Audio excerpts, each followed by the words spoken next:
Hello guys, welcome to the preporizer. तो मैं हूं आपका ऑर्गेनिक केमिस्ट्री का मेंटर हिमांशु मालव और मैं हूं आईआईटी पीएचयू से, राइट। तो चलिए हम लोग जो लास्ट क्लास में टॉपिक डिस्कस किए थे जीओसी के, एक बार उनको थोड़ा सा रिवाइज कर लेते हैं, देखते हैं उनके आगे हमारे पास कौन कौन से टॉपिक बचे हुए हैं। तो सबसे पहले हम लोगों ने लास्ट क्लास में बात किया था रिएक्शन मैकेनिज्म के बारे में, जहां पे हम लोगों ने बॉन्ड क्लीवेज कैसे होता है, बॉन्ड फॉर्मेशन कैसे होता है वो देखा था। ठीक है, intermediate carbocation, carbon and carbon radical के बारे में देखा, उनकी प्रॉपर्टीज को डिस्कस किया। देन टाइप ऑफ इफेक्ट के बारे में देखा, permanent and temporary, right. Then उसके एप्लीकेशन के अंदर हम लोगों ने देखा stability of the intermediate and acid base and strength, right. फिर हम लोगों ने रेजोनेंस स्टार्ट किया था लास्ट क्लास के अंदर। वहां पे हम लोग इसके एप्लीकेशन पार्ट में कुछ हिस्सा कर चुके थे, राइट। हम लोग जैसे कि देख सकते थे कि एरोमेटिसिटी क्या होती है, राइट। तो एरोमेटिसिटी हमारे पास हो चुका था। एंड उसकी बाकी की जो हमारे पास एरोमेटिसिटी के अलावा जो रेजोनेंस की एप्लीकेशन है वो हमारे पास डिस्कस करना बाकी है, राइट। देन हम लोग हाइपर कॉन्जुगेशन की बात करेंगे एंड हम लोग प्रोटोमरिज्म की बात करेंगे, ठीक है। तो चलिए एक एक करके डिस्कस करते हैं। तो लास्ट क्लास में हम एरोमेटिसिटी देख चुके थे एप्लीकेशन ऑफ रेजोनेंस के अंदर। अब हमारे पास plus M and minus M effect की बात करते हैं यहाँ पे, ठीक है। तो चलिए, अगर आप लोगों ने अभी तक कॉपी पेन उठा के लिखना चालू नहीं किया तो लिख लो भाई, बहुत काम आएगा ये आगे चल के, ठीक है। तो चलिए फटाफट से स्टार्ट करते हैं। तो चलिए बात करते हैं एक क्वेश्चन की जो कि हमारे पास एरोमेटिक कंपाउंड से डायरेक्टली आया हुआ है। तो यहाँ पे हमारे पास कुछ कंपाउंड्स दिए गए हैं, पूछा गया है कि इनमें से जो प्रोडक्ट बन रहे हैं कौन सा एरोमेटिक रहेगा, ठीक है। तो चलिए एक एक करके रिएक्शन समझते हैं सभी। तो पहली रिएक्शन के अंदर आप देख पा रहे होंगे हमारे पास कुछ कंपाउंड इस तरीके से हैं, ठीक है। जब इसके साथ AlCl3 रिएक्शन करेगा तो सबसे पहले इस क्लोरीन को क्या करेगा, एब्जॉर्ब कर लेगा। AlCl4 माइनस बनाएगा एंड यहाँ पे हमारे पास क्या हो जाएगा, कार्बोकेटाइन फॉर्म होते हुए दिखेगा आपको, ठीक है। तो हमें क्या पता है कि एरोमेटिसिटी की कंडीशन क्या है, 4n+2 पाई इलेक्ट्रॉन्स होनी चाहिए, ठीक है। और रेजोनेंस होना चाहिए, प्लेनर होना चाहिए। तो यहाँ पे आपको दिख रहा होगा कि यहाँ पे हमारे पास 2n पाई इलेक्ट्रॉन्स है। अगर मैं यहाँ n इक्वल टू 0 पुट कर देता हूँ तो क्या, कि ये हमारे पास क्या हो जाएगा, एरोमेटिक कंपाउंड हो जाने वाला है। बिल्कुल। तो यानी कि ये क्या है, हमारे पास एक एरोमेटिक कंपाउंड है यहाँ, ठीक है। बात करते हैं हम लोग second option, that is that one, ठीक है। अगर हम इसको थोड़ा सा ध्यान से देखें तो ये NH जो है क्या करता है, एसिडिक हाइड्रोजन को खींचेगा।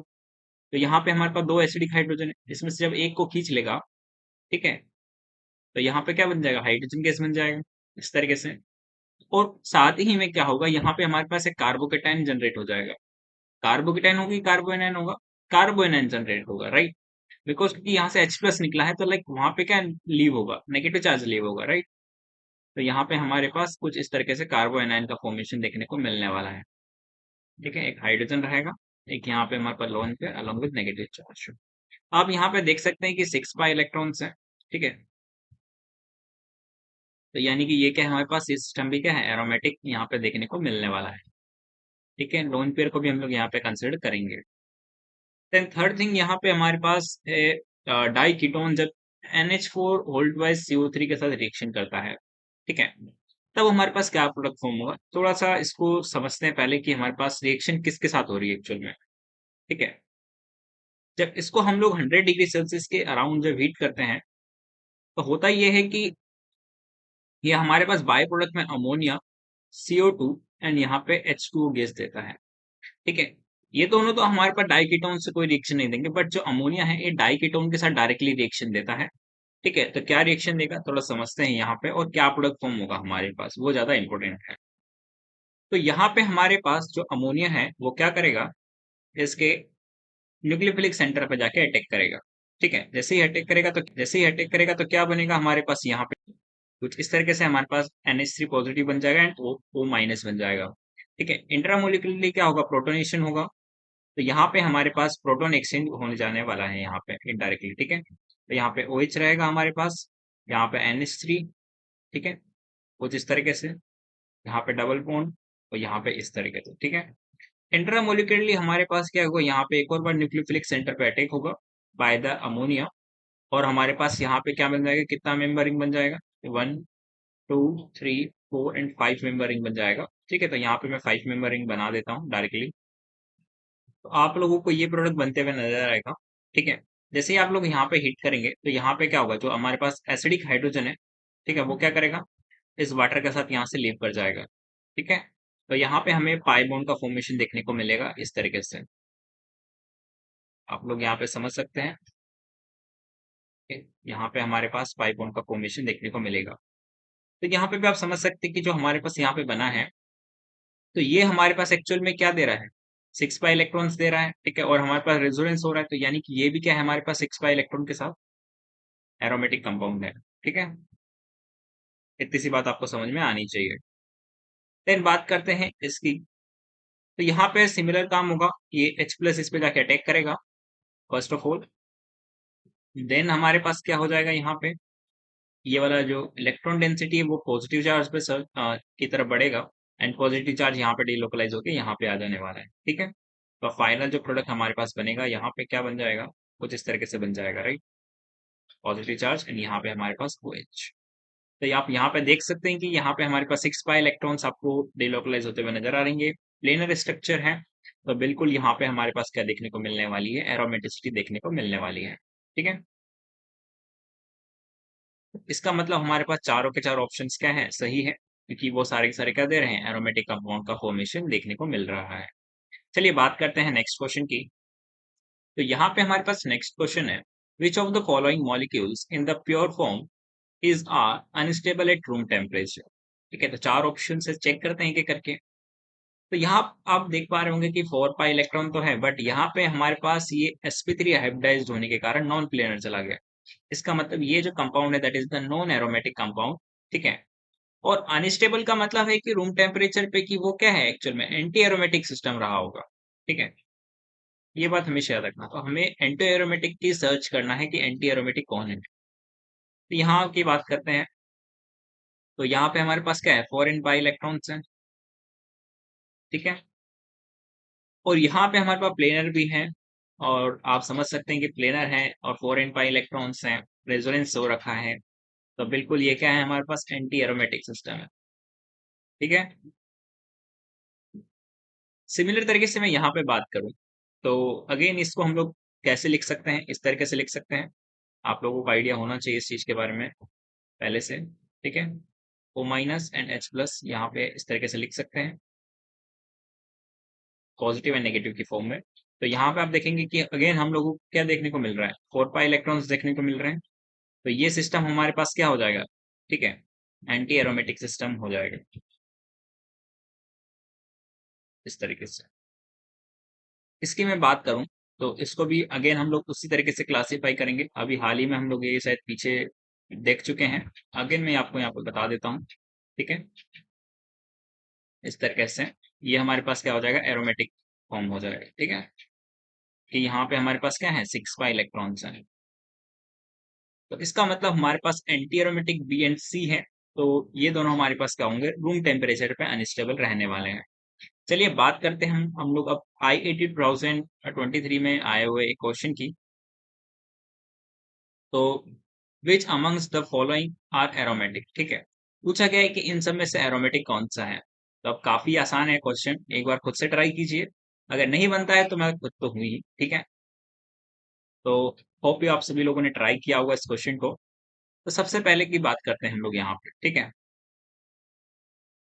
कुछ हमारे पास यहाँ पे कार्बोकेटाइन इस तरीके से बना हुआ है, आप लोगों को समझ में आया होगा। यहाँ पे हमारे पास रेजोनेंस देखने को मिलेगा। ठीक है, रेजोनेंस देखने को मिलेगा, प्लेनर है, and one of the interesting, अगर प्लेनर है, रेजोनेंस देखने को मिल रहा है। ठीक है, तो आप समझ सकते हैं कि ये क्या है, हमारे पास 2 पाई इलेक्ट्रॉन सिस्टम है, और ये क्या हो जाएगा, हमारे पास एरोमेटिक हो जाने वाला। ठीक है, बात करते हैं सेकंड ऑप्शन की।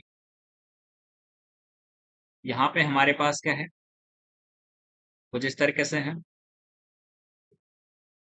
तो ये हमारे पास 6 पाई इलेक्ट्रॉन्स का कॉन्जुगेशन है, प्लेनर स्ट्रक्चर है, रेजोनेंस हो रखा है पूरी रिंग में। ठीक है, पॉजिटिव चार्ज भी रेजोनेंस करेगा, लोन पेयर भी रेजोनेंस कर रहा है। तो आप यहाँ पे समझ सकते हैं, दोनों अगर रेजोनेंस कर रहे हैं, प्लेनर स्ट्रक्चर है, 6 पाई इलेक्ट्रॉन्स हैं, एरोमेटिक हैगा। बात करते हैं इसकी। ठीक है,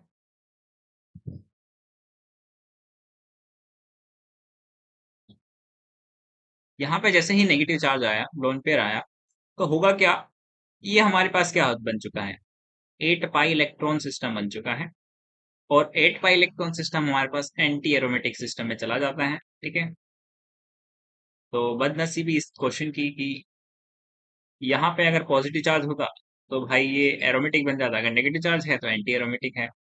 ठीक है, देन बात करते हैं हम लोग सिमिलर तरीके के क्वेश्चन की जो कि हम लोग लास्ट स्लाइड में देखा था। यहाँ पे अगेन 4 पाई इलेक्ट्रॉन्स हैं और ये क्या बन चुका है हमारे पास, एक्चुअल में एंटी एरोमेटिक सिस्टम बन चुका है। ठीक है, तो क्या पूछा था यहाँ पे, एरोमेटिक के बारे में पूछा गया था। 1 एंड 2 हमारे पास क्या हो जाएगा, करेक्ट आंसर हो जाएगा इस क्वेश्चन का। ठीक है, तो इस तरह के क्वेश्चन आप लोगों के एरोमिसिटी से आए हुए हैं। ठीक है, एरोमेटिसिटी से। देन हम लोग बात करते हैं नेक्स्ट टॉपिक की, दैट अब हम लोग बात करते हैं यहाँ पे मीजोमेरिक इफेक्ट के बारे में। तो मीजोमेरिक इफेक्ट को हम लोग रेजोनेंस इफेक्ट भी बोलते हैं, राइट। तो ये हमारे पास दो तरह का है, plus M and minus M. कई बार प्लस आर माइनस आर भी बोलते हैं हम लोग। ठीक है, पॉजिटिव मेसोमेरिक इफेक्ट का मतलब है कि लाइक वो हमारे पास सिस्टम के अंदर क्या कर रहा है, इलेक्ट्रॉन डेंसिटी को, ठीक है, मैं दोबारा बोल रहा हूँ, इलेक्ट्रॉन डेंसिटी, ठीक है, वो इंक्रीज करेगा इसके अंदर, सिस्टम के अंदर। और अगर वही चीज अगर हमारे पास इलेक्ट्रॉन डेंसिटी को डिक्रीज कर रही है तो वो क्या हो जाने वाला है हमारे पास, माइनस एम इफेक्ट हो जाने वाला है। ठीक है, तो इतनी सी बात आपको समझ में आनी चाहिए। तो चलिए इसको एक थोड़ा सा एग्जाम्पल की मदद से समझते हैं यहाँ पे। तो जैसे कि आप देख पा रहे हैं कि यहाँ पे हमारे पास O माइनस यहाँ पे ग्रुप लगा हुआ है। तो वो क्या कर रहा है, यहाँ पे हमारे पास इलेक्ट्रॉन डेंसिटी को, ठीक है, इंक्रीज कर रहा है, राइट।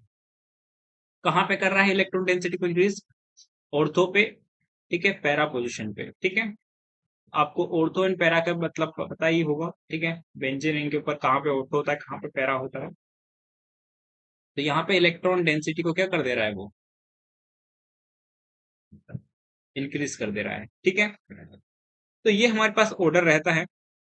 ठीक है, इलेक्ट्रॉन डेंसिटी कौन सबसे ज्यादा इंक्रीज करेगा, तो O माइनस सबसे ज्यादा करेगा, NH2 OR, then NH C double bond OR, then O C double bond OR, PH I, ठीक है, Br एंड दिस वन। ठीक है, इनका हम लोग क्या करते हैं, माइनस आई कंसिडर करते हैं। ठीक है, डोमिनेंट इनका माइनस आई होता है as compared to the plus M. ठीक है, तो हमेशा याद रखना है इनका माइनस आई कंसिडर किया जाएगा, ना कि प्लस एम, जब हम लोग डोमिनेंसी की बात करेंगे, कौन सा इफेक्ट डोमिनेट करता है। ठीक है, और इनका हम लोग क्या करेंगे, प्लस एम डोमिनेंट मानेंगे as compared to the minus I. Clear है इतनी सी बात।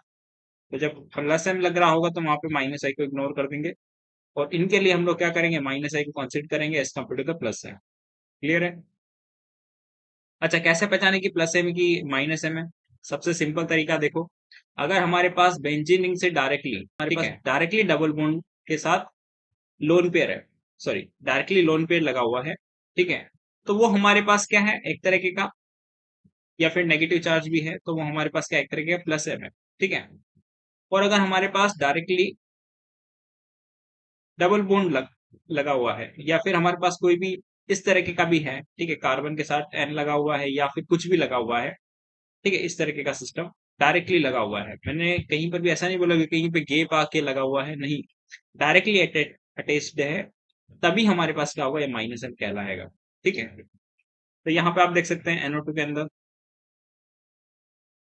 डायरेक्टली कार्बन से अगर जो लगा हुआ है, डबल बॉन्ड लगा हुआ है, सी ट्रिपल बॉन्ड एन के देखिए, ये वाला सिस्टम आपको नजर आएगा। ठीक है, यहाँ पे देखेंगे सी डबल बॉन्ड लो H नजर आएगा जो कि डायरेक्टली लगा हुआ है, सी डबल बॉन्ड लो R, डबल बॉन्ड लगा हुआ है। ठीक है, यहाँ पे देखेंगे, ठीक है, तब भी आपको नजर आएगा। एसिड के अंदर देखेंगे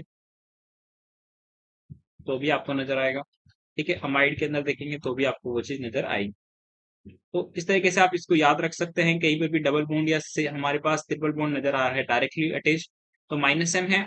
कहीं पर भी हमें डायरेक्टली लोन पेयर नजर आ रहा है, ठीक है, तो आप समझ जाइएगा कि यहाँ पे हमारे पास किसकी बात की जा रही है, प्लस एम की बात की जा रही है। ठीक है, और ये वाले हमारे पास क्या है, इनके पास तो लोन पेयर होता ही है। ठीक है, माइनस आई के पास लोन पेयर है, sorry bromine chlorine iodine fluorine के पास तो लोन पेयर है ही।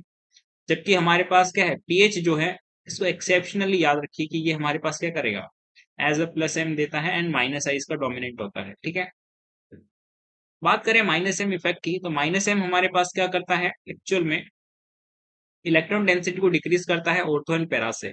बट इस केस के अंदर हमारे पास अगर बोले जाए कि स्टेबिलिटी कहाँ पे ज्यादा होगा, तो यहाँ पे इलेक्ट्रॉन डेंसिटी ज्यादा होती है, कहाँ पे, हमारे पास मेटा पोजिशन पे यहाँ पे इलेक्ट्रॉन डेंसिटी, ठीक है, ज्यादा होती है। ठीक है, as compared to the ortho and para. तो ये बात आपको पता होनी चाहिए। चलिए इसी पे बेस्ड चलिए अब हम लोग बात करते हैं plus M minus M effect के, थोड़ा सा एप्लीकेशन देख लेते हैं कि एनसीईआरटी में क्या एप्लीकेशन गिवन है। ठीक है, तो यहाँ पे आप देख पा रहे हैं कि हमारे पास यहाँ पे एल्डिहाइड लगा हुआ है। ठीक है, ऑन द हमारे पास किस पे है, बेंजीन पे, तो इसको क्या बोलेंगे, बेंजीन एल्डिहाइड बोलेंगे, राइट। नोमेनक्लेचर में हम लोगों ने डिस्कस किया था। वहीं पे हम लोग अगर इसका नाइट्रेशन कराते हैं, तो नाइट्रेशन में क्या होता है, हमारे पास NO2 positive as a electrophile की तरह काम करता है। ठीक है, और हमें क्या पता है, यहाँ पे हमारे पास C double bond O H जो ग्रुप है, ये हमारे पास क्या है, माइनस एम इफेक्ट करता है। शो इसके कारण हमारे पास क्या होने वाली है, ऑर्थो एंड पैरा पे इलेक्ट्रॉन डेंसिटी क्या हो जाने वाली है, डिक्रीज हो जाने वाली है। एंड मेटा पे हमारे पास क्या हो जाने वाली है, इलेक्ट्रॉन डेंसिटी ज्यादा होगी। ठीक है, तो मुझे बताओ इलेक्ट्रोफाइल कहाँ जाके अटैक करेगा, जहां इलेक्ट्रॉन डेंसिटी कम है कि इलेक्ट्रॉन डेंसिटी ज्यादा है, बिल्कुल इलेक्ट्रॉन डेंसिटी जहां ज्यादा होती है वहीं जाके इलेक्ट्रोफाइल अटैक करेगा। तो इलेक्ट्रोफाइल कहाँ जाके अटैक करेगा, मेटा पोजिशन पे, राइट। मेटा पोजिशन पे जाके अटैक करेगा। इसलिए यहाँ पे हमारे पास जो प्रोडक्ट बनता है वो हमारे पास क्या होता है, मेटा नाइट्रो बेंजीएल्डिहाइड बनता है। ठीक है, होप आप लोगों को ये एप्लीकेशन समझ में आया होगा। सेम एप्लीकेशन हम लोग बात करें, यहाँ पे हमारे पास सिमिलर तरीके से हम लोगों को देखने को मिलता है बेंजोइक एसिड के अंदर। ठीक है, तो बेंजोइक एसिड में ही हमारे पास क्या करता है शो, यहाँ पे आप देख सकते हैं डबल बॉन्ड लगा है, तो यानी कि माइनस एम इफेक्ट है, शो करेगा, राइट। और यहाँ पे हमारे पास जो इलेक्ट्रोफाइल बनता है इससे, वो क्या बनता है, NO2 बनता है, right, NO2 positive, because nitration यहाँ पे करवाते हैं। ठीक है, यहाँ की अगर मैं बात करूँ तो यहाँ पे जो हमारे पास इलेक्ट्रोफाइल होता है दैट इज Br पॉजिटिव। हमारे पास दोनों जगह पे माइनस एम देखने को मिल रहा है, तो आप समझ सकते हैं कि जहाँ पे माइनस एम है और इलेक्ट्रोफाइल अटैक करेगा तो वो कहाँ पे जाके अटैक करेगा, बिल्कुल वो हमेशा मेटा पोजिशन पे जाके अटैक करेगा, क्योंकि उसको वहां पे इलेक्ट्रॉन डेंसिटी अच्छा मिलेगा, राइट। तो ये दोनों में हमारे पास क्या होता है, मेटा पोजिशन वाले प्रोडक्ट देखने को मिलते हैं। तो यहाँ पे मेटा नाइट्रो बेंजोइक एसिड देखने को मिलता है, यहाँ पे मेटा ब्रोमो बेंजोइक एसिड देखने को मिलता है। ठीक है, तो इस तरीके से हम लोग समझ सकते हैं कि एप्लीकेशन ऑफ माइनस इफेक्ट कहाँ पे आपको देखने को मिल सकती है इन द रिएक्शन। ठीक है, चलिए बात करते हैं हम लोग अब एसिडिक इन बेसिक स्ट्रेंथ हम लोग कैसे कंपेयर कर सकते हैं with the help of minus M and plus M effect. But उससे पहले थोड़ा सा एक और एप्लीकेशन पार्ट है जो कि काफी इंपॉर्टेंट है आपके एग्जाम पॉइंट ऑफ व्यू से, थोड़ा सा उसको डिस्कस कर लेते हैं।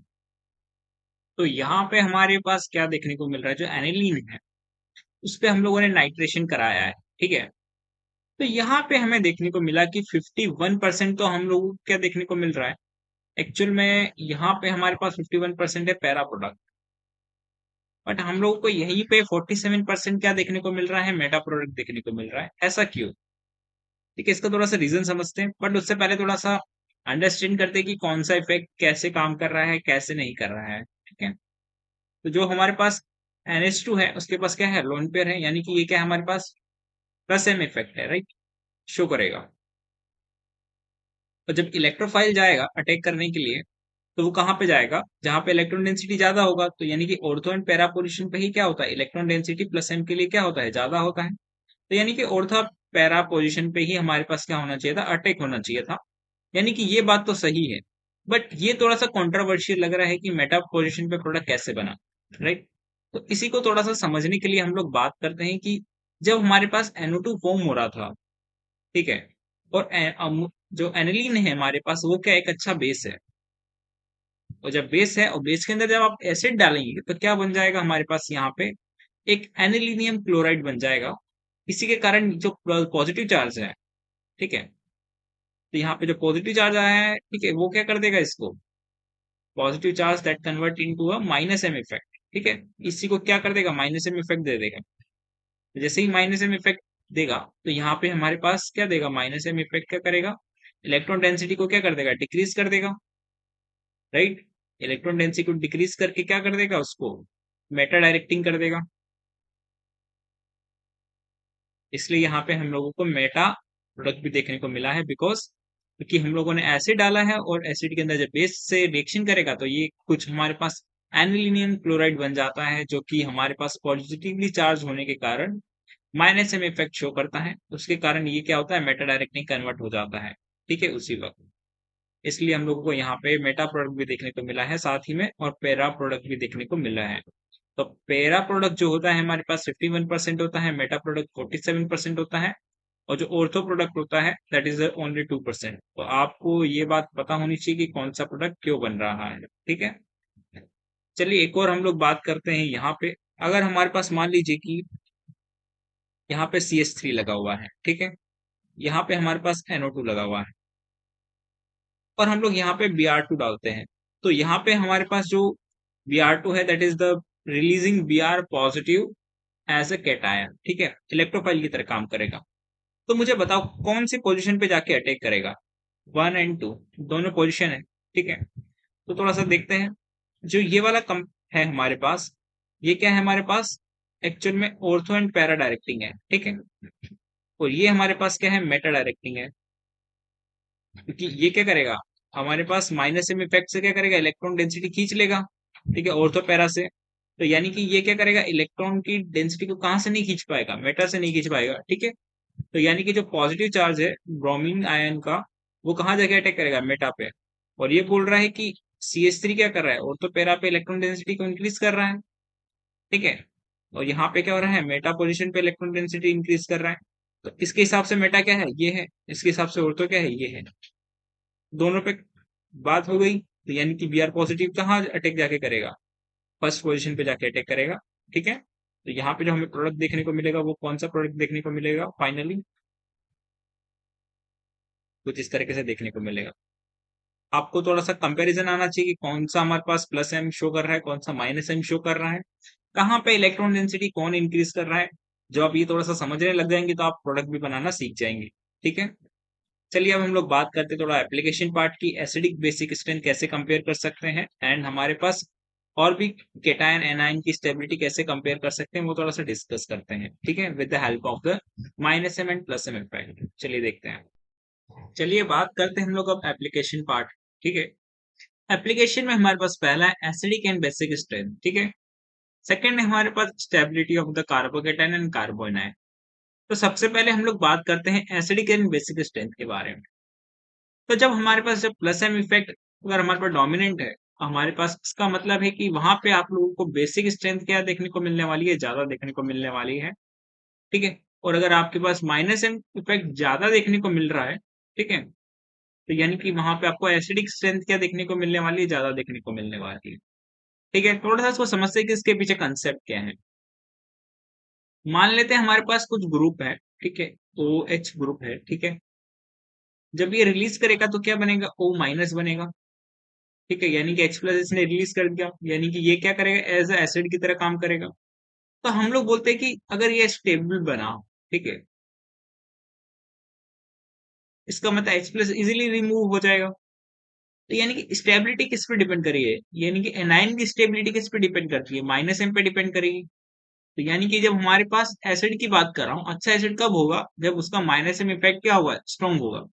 तो मैंने यहाँ पे वही बात बोली है, ठीक है। सिमिलर चीज अगर हम लोग बेस की बात करें, तो बेस कौन होता है, जो अच्छा H प्लस को एब्जॉर्ब कर सकता है, ठीक है। तो इसको भी एक बार डिस्कस करते हैं। जैसे कि मान लीजिए हमारे पास अमोनिया है, ठीक है, ये क्या करेगा, एक H प्लस को एक्सेप्ट करेगा, क्या बना लेगा, NH4 पॉजिटिव बना लेगा।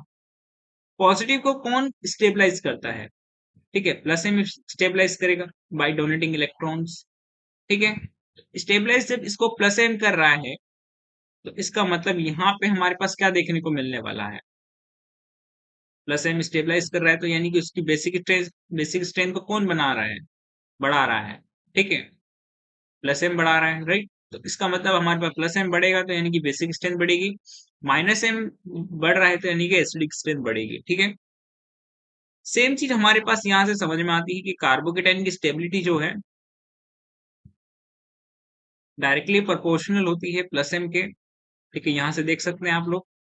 और कार्बो एनाइन की जो स्टेबिलिटी होती है, ठीक है, वो डायरेक्टली प्रोपोर्शनल होती है हमारे हमारे पास माइनस एम के, ठीक है।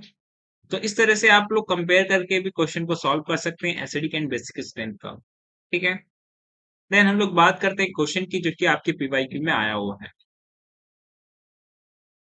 तो यहाँ पे हमारे पास एक क्वेश्चन है, पूछा जा रहा है यहाँ पे, increasing order of the rate of the reaction towards the hydroxyl group OH minus. ठीक है, तो हमें बताना है कि कौन से में हमारे पास रेट सबसे ज्यादा रहेगी, फिर सबसे कम, फिर सबसे कम, फिर उससे भी कम किसमें रहने वाला है जब OH हमारे पास रिएक्शन देगा। ठीक है, तो OH हमारे पास क्या है, एक तरीके का इलेक्ट्रॉन डोनेटिंग ग्रुप है। ठीक है, तो यानी कि ये कहाँ पे जाके अटैक करेगा, जहां पे हमारे पास क्या है, पॉजिटिव चार्ज ज्यादा है कि कम है। ठीक है, पॉजिटिव चार्ज ज्यादा है तो वहीं पे जाके अटैक कर पाएगा। राइट, तो यहाँ पे मुझे बताओ कि पॉजिटिव चार्ज कहाँ पे आपको ज्यादा देखने को मिल रहा है। तो यहाँ पे अगर मैं बात करूँ, Cl को हटाना है हर जगह से। ठीक है, क्योंकि यहाँ पे हमारे पास क्या देखने को मिलनी है, सब्स्टिट्यूशन रिएक्शन देखने को मिलने वाली है, एरोमेटिक। ठीक है, तो यहाँ से Cl हट के OH आने वाला है। तो मुझे बताओ, यहाँ पे माइनस एम यहाँ पे देखने को मिल रहा है, यहाँ पे भी देखने को मिल रहा है, यहाँ पे भी देखने को मिल रहा है। ठीक है, यहाँ पे माइनस एम यहाँ पे एक बार देखने को मिल रहा है, यहाँ पे आपको माइनस आई देखने को मिल रहा है, यहाँ पे आपको माइनस एम देखने को मिल रहा है। ठीक है, तो यानी कि यहाँ पे हमारे पास पॉजिटिव चार्ज ज्यादा डेवलप हो रहा है, काफी ज्यादा। ठीक है, यहाँ पे पॉजिटिव चार्ज हमारे पास एक बार डेवलप होगा। यहाँ पे अगर मैं बात करूँ तो देन पॉजिटिव चार्ज हमारे पास इसके कंपैरिजन में हमारे पास एक ही बार डेवलप होगा, और यहाँ पे सबसे कम हमारे पास डेवलप होने वाला है पॉजिटिव चार्ज। ठीक है, तो इसका मतलब सबसे पहले वाला हमारे पास पहले नंबर पे होगा, देन हमारे पास सेकंड वाला है। तो आई थिंक ये सही है, ये भी सही है। देन सेकंड वाला, देन हमारे पास फोर्थ वाला रहेगा, देन हमारे पास थर्ड वाला रहेगा। तो ऑप्शन नंबर जो सी है वो करेक्ट आंसर हो जाएगा इस क्वेश्चन का। ठीक है, तो इस तरीके से इस क्वेश्चन को डील करना था आप लोगों को। चलिए बात करते हैं हम लोग अब नेक्स्ट टॉपिक की, दैट इज द, तो चलिए बात करते हैं हम लोग अब हाइपर कॉन्जुगेशन के बारे में। तो हाइपर कॉन्जुगेशन में हम लोगों को delocalisation of the sigma bond देखने को मिलता है। ठीक है, ये काफी इंपॉर्टेंट कंसेप्ट है, delocalisation of the sigma bond. जैसे हम लोग को रेजोनेंस में पाई इलेक्ट्रॉन का डीलोकलाइजेशन देखने को मिलता है, यहाँ पे सिग्मा बॉन्ड ही डीलोकलाइज हो जा रहा है। ठीक है, तो हमें हाइपर कॉन्जुगेशन तीन स्ट्रक्चर्स के अंदर जनरली देखने को मिलता है, carbocation, alkyne and carbon free radical. ठीक है, तो कैसे होता है थोड़ा सा समझाता हूं मैं, देन हम लोग ये जो ब्लू पे लिखे हुए उन पॉइंट्स को डिस्कस करेंगे कि इनका मतलब क्या है, इनसे क्वेश्चंस कैसे आते हैं। ठीक है, आप देख सकते हैं यहाँ पे हमारे पास sp2 हाइब्रिडाइज्ड कार्बन है, जिसके पास क्या है, एक केटायन है। राइट, तो इसके पास क्या होगा, एक एमटीपी ऑर्बिटल रहेगा। ठीक है, एमटीपी ऑर्बिटल इस तरीके से। तो क्या करेगा, ये हाइड्रोजन हमारे पास दोनों के दोनों इलेक्ट्रॉन्स को इसके अंदर डिलोकलाइजेशन कर देगा। ठीक है, और खुद क्या करेगा, यहां से फ्री हो जाएगा।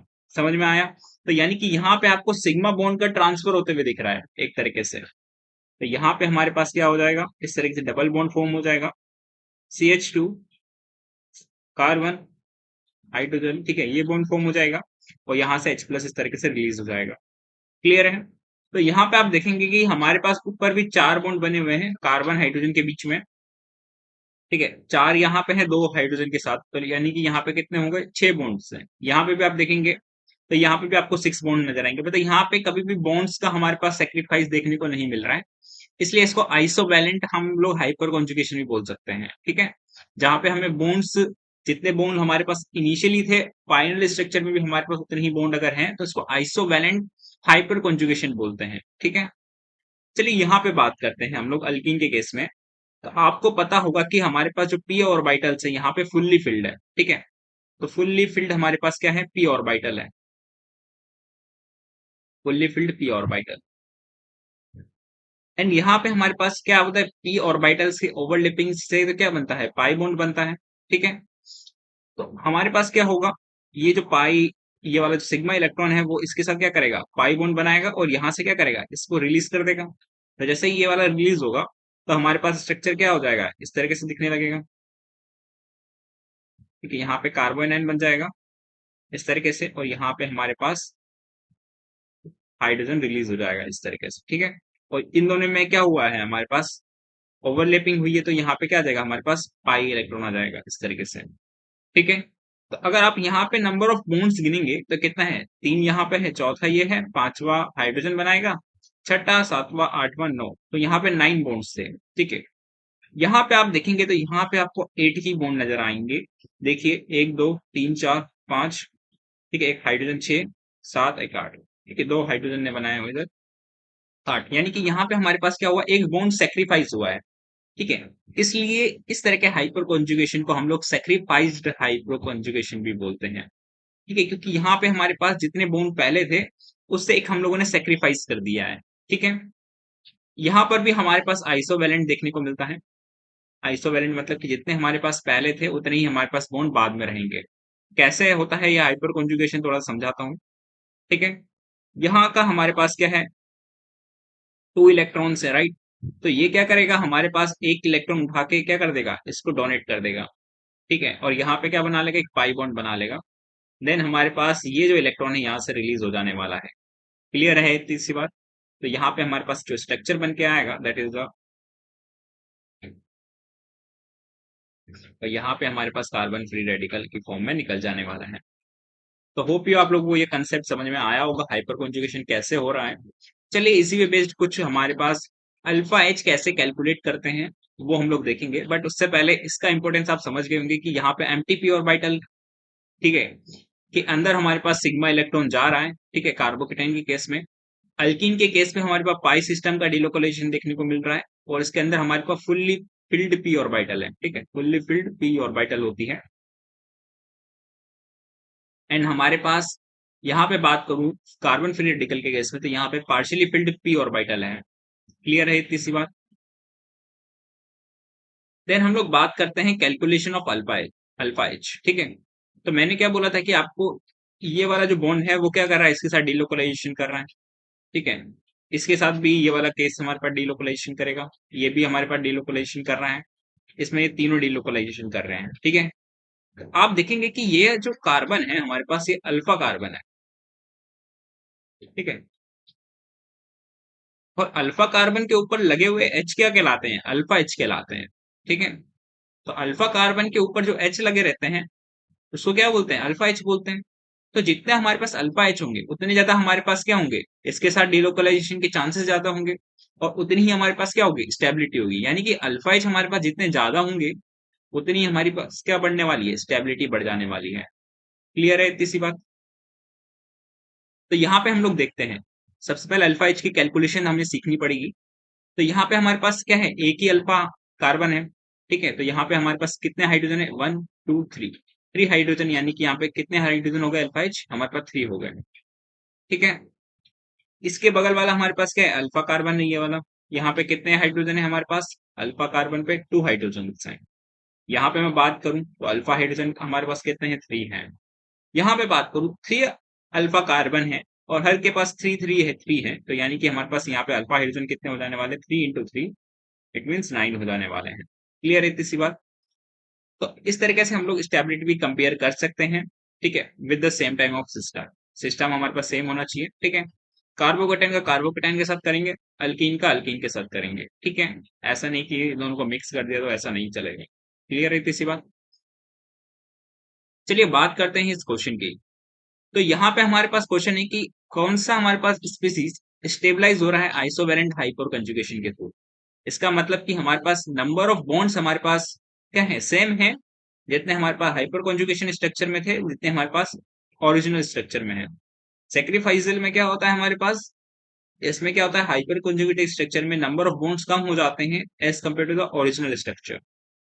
तो हमारे को क्या पता है कि सेक्रीफाइस कहाँ देखने को मिलता है, अल्कीन के केस में देखने को मिलता है। तो जबकि आइसोवेलेंट हमारे पास अल्केन, सॉरी कार्बोकेटाइन, एंड हमारे पास कार्बन फ्री रेडिकल के केस में देखने को मिलता है। ठीक है, तो होप ये आप लोगों को ये क्वेश्चन समझ में आया होगा।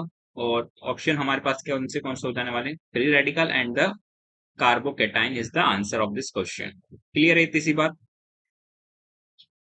देन हम लोग बात करते हैं यहाँ पे नेक्स्ट क्वेश्चन की, that is the hyperconjugation, hyperconjugative stability of the tertiary butyl carbocation and the 2 butene respectively are due to.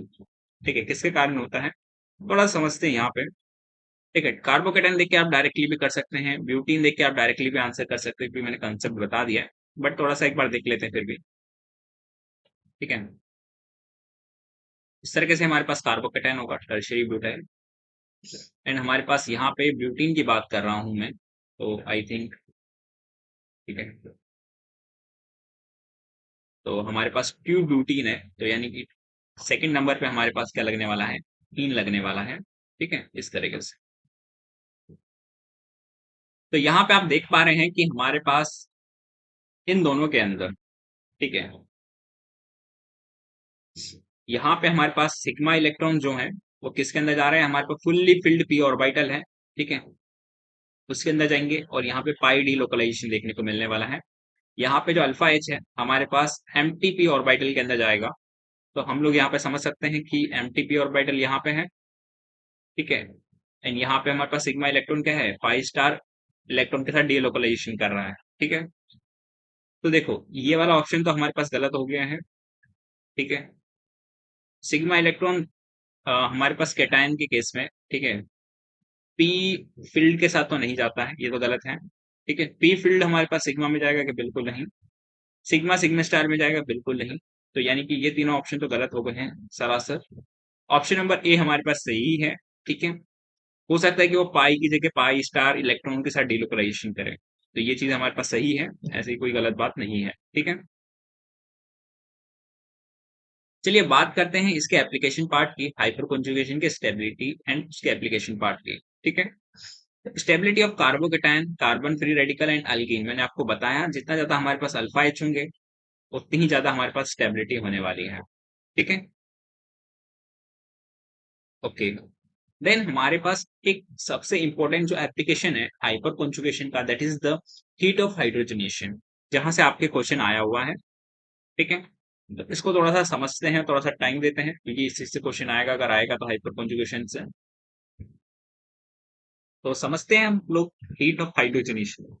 तो हीट ऑफ हाइड्रोजनेशन हमारे पास कुछ नहीं है, किसी भी अनसेचुरेटेड कंपाउंड को सेचुरेटेड करने के लिए जितनी हीट रिक्वायर्ड है, यानी कि डबल बॉन्ड ट्रिपल बॉन्ड को जब हम अल्केन में कन्वर्ट करेंगे, तो यानी कि वो क्या क्या चाहिए, उसके लिए हीट चाहिए बॉन्ड तोड़ने के लिए। उसी हीट को हम लोग हीट ऑफ हाइड्रोजनेशन बोल रहे हैं यहाँ पे, ठीक है।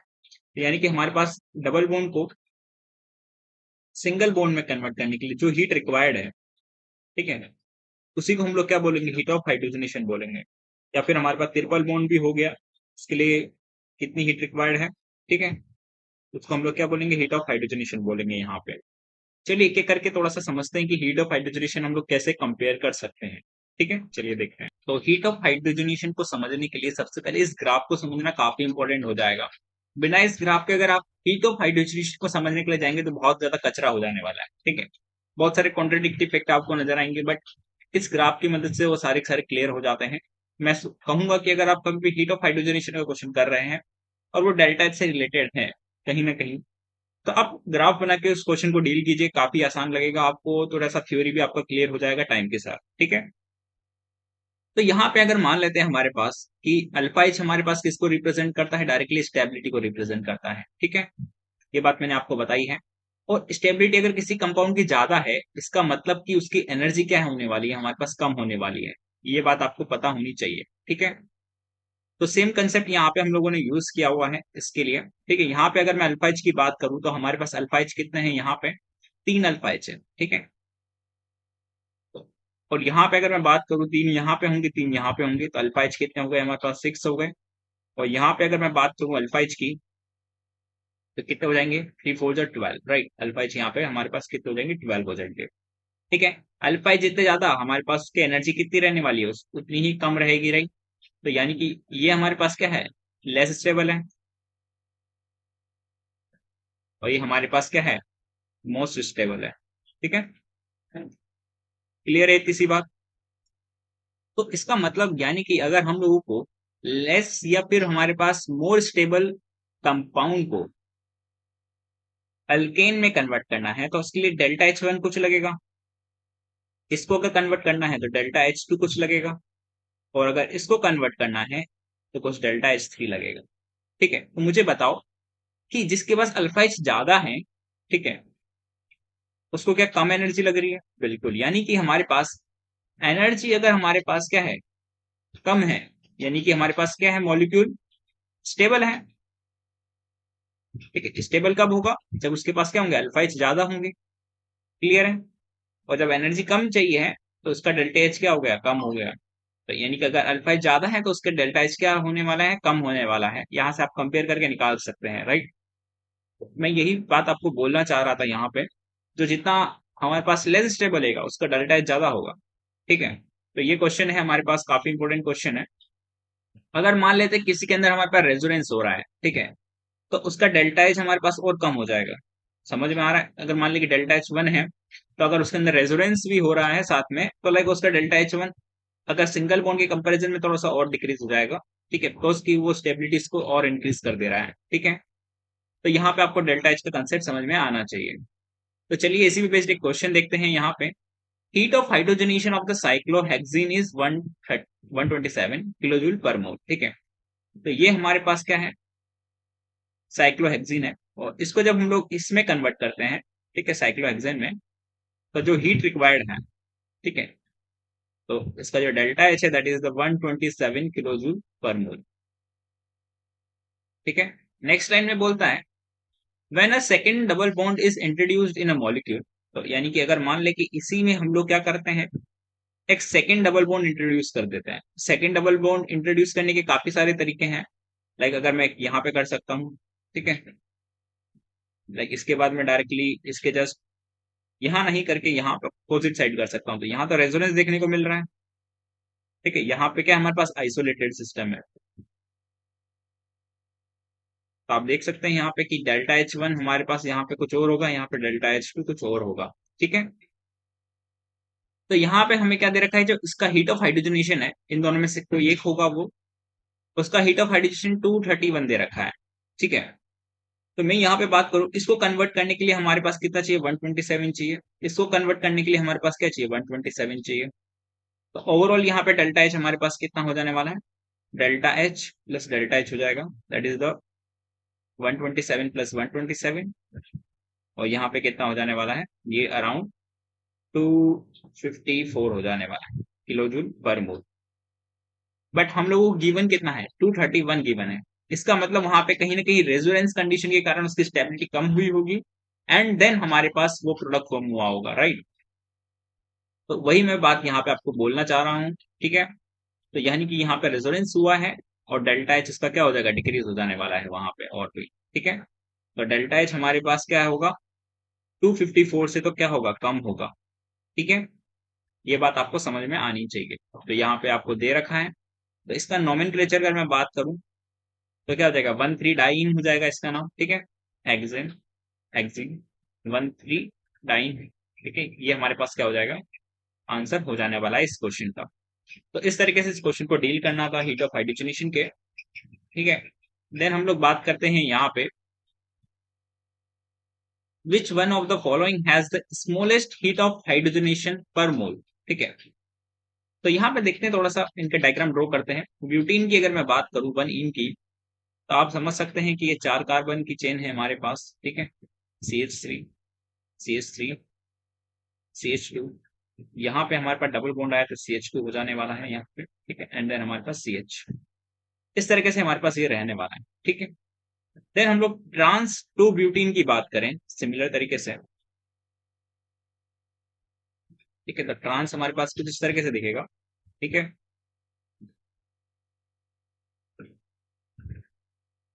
तो यहाँ पे हमारे पास कार्बन पे 3 हाइड्रोजन लगे रहेंगे इस तरीके से।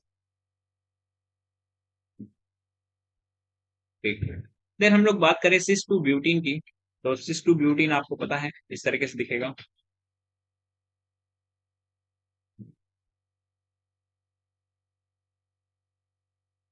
एंड हमारे पास यहाँ पे हाइड्रोजन लगे रहेंगे, राइट। देन 1,3 ब्यूटाडाइन की अगर मैं बात करूँ यहाँ पे, तो ये काफी इंटरेस्टिंग है। ठीक है, ब्यूटाडाइन है हमारे पास 1 और 3 पोजिशन पे, तो 1 2 3 4 अगर मैं बोलना चाहूँ तो ये इसका स्ट्रक्चर हो जाने वाला है। तो यहाँ पे हमारे पास CH2, CH, CH and CH2 इस तरीके से हो जाएगा। ठीक है, ठीक है, तो यहाँ पे सबसे पहले अल्फा एच कैलकुलेशन चालू करते हैं। तो अल्फा एच यहाँ पे हमारे पास कितने हैं, 2 है, क्योंकि अल्फा कार्बन पे लगे हुए एच ही क्या कहलाता है, अल्फा एच कहलाते हैं। यहाँ पे अगर मैं बात करूँ तो ये अल्फा कार्बन है, यहाँ पे भी ये अल्फा कार्बन है, तो यहाँ पे 3 यहाँ पे है। ठीक है, 3 यहाँ पे है, तो यानी कि कितने अल्फा हाइड्रोजन है हमारे पास, 6 अल्फा हाइड्रोजन यहाँ पे है। ठीक है, यहाँ पे भी हमारे पास अल्फा हाइड्रोजन 6 है। यहाँ पे अगर मैं बात करूँ अल्फा हाइड्रोजन कितने, यहाँ पे अल्फा हाइड्रोजन कितना है, 0 है। क्लियर है। बट अगर हम लोग बात करें यहाँ पे, तो आपके दिमाग में एक क्वेश्चन ये भी आ सकता है भाई कि यहाँ पे रेजोनेंस हो रहा है तो हाइपर कॉन्जुगेशन से बेटर है ये। लाइक यहाँ पे अल्फा एच अगर हम लोग नहीं देखें तो इसकी स्टेबिलिटी तो काफी ज्यादा होने वाली है इनके कंपैरिजन में, तो इसकी हमारे पास डेल्टा एच सबसे कम होना चाहिए था, बट यहाँ तो अल्फा एच कुछ और ही बता रहे हैं। ठीक है, तो एक और चीज मैं बताता हूँ कि देखो यहाँ पे क्या पूछा, स्मॉलेस्ट हीट ऑफ हाइड्रोजनेशन। ठीक है, यहाँ पे हमारे पास दो बॉन्ड को कन्वर्ट करना पड़ेगा हमारे पास अल्केन के अंदर, तो यहाँ पे हीट दो बॉन्ड को तोड़ने में लग रही है। ठीक है, जबकि यहाँ पे हमारे पास सिंगल बॉन्ड ही है हर किसी केस में, तो यानी कि ये डेल्टा एच जो है हमारे पास इसका सबसे कम ही होने वाला है, सॉरी सबसे ज्यादा होने वाला है। ठीक है, क्योंकि यहाँ पे हमारे पास क्या है, दो बॉन्ड तोड़ने पड़ेंगे, राइट। तो यहाँ पे अगर मैं बात करूं तो अल्फा एच हमारे पास 6 यहाँ पे है, यानी यहाँ पे है हमारे पास। ठीक है, और स्टेबिलिटी हमारे पास देखो यहाँ पे हमारे पास क्या है, दो क्राउडेड मॉलिक्यूल एक साथ हैं। ठीक है, तो इसकी स्टेबिलिटी क्या हो जाने वाली, कम होगी। ठीक है, यहाँ पे हमारे पास ट्रांसफॉर्म में इसकी स्टेबिलिटी क्या होगी, ज्यादा होगी। तो यानी कि हमारे पास ट्रांसफॉर्म ज्यादा स्टेबल होती है सिस के कंपैरिजन में। ठीक है, तो जो ज्यादा स्टेबल होगा, ठीक है, वो हमारे पास क्या होगा, उसका डेल्टा एच उतना ही कम रहने वाला है, तो यानी कि ट्रांस हमारे पास क्या है, इसका आंसर हो जाएगा इस तरीके से। क्लियर है इतनी सी बात। Thank you for watching this video. अगर आप हमारे चैनल पर नए हैं तो फटाफट चैनल को लाइक एंड सब्सक्राइब कर लीजिए, और नोटिफिकेशन के लिए हमारी बेल आइकन को जरूर दबा दीजिए। ठीक है, तो मिलते हैं हम लोग नेक्स्ट लेक्चर में, जहां पे हम लोग बात करेंगे कई और टॉपिक्स की। ठीक है, जो कि हमारे पास एग्जाम पॉइंट ऑफ व्यू से काफी इंपॉर्टेंट रहने वाले हैं। ठीक है, तो bye bye guys, see you later. Thank you.